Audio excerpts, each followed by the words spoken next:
Obvious na sobrang happy ng grupong SB19 sa kanilang DUNK Showcase performance.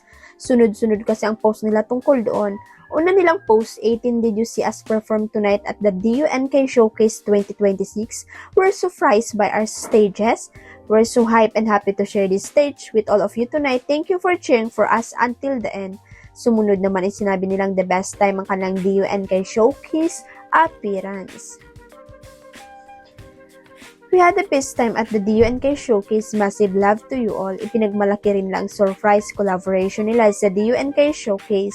Surprise collab stage on last night DUNK Showcase 2026 with Be First. At sa last post nga nila, sinabi ng SB19 na all fun time ang pagpunta nila sa Japan. It's always such a fun time whenever we come to Japan. Thank you for your overwhelming love and warmest welcome always. SB19 on Dang Day 3.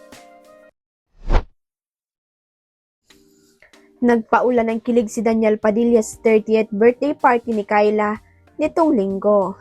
Matapos ngang kumanta ng ilang song kasama ang live band sa Mala Concert Show team na birthday party ni Kyla ay may friend ang actress na nag-abot ng cake para mag-blow siya ng candles at maya-maya pa ay umakyat na si Daniel sa stage para ay abot ang bouquet of flowers sa girlfriend. Hinala ng fans at memang casual carnation nga raw ang bulaklak na inabot ni Daniel sa kasintahan dahil sinasabing paborito raw ito ni Kyla.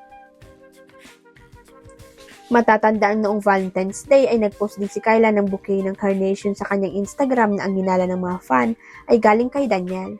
May malaking carnation tattoo rin sa likod si Kyla at may mukha ito ng isang babae at pinagawa pa niya ito sa Seoul, South Korea. Ayon pa kay Kyla, pinili raw niya ang nasabing flower dahil sinisimbolo nito ang gratitude o pasasalamat. Very grateful nga raw siya ngayon sa nangyayari sa buhay niya. Pero teka, when nga ba talaga magkakaroon ng special announcement sina Daniel at Kyla tungkol sa kanilang relasyon na very obvious naman? Huwag kalimutan ang subscribe button at i-ring ang notification bell para sa latest chika updates.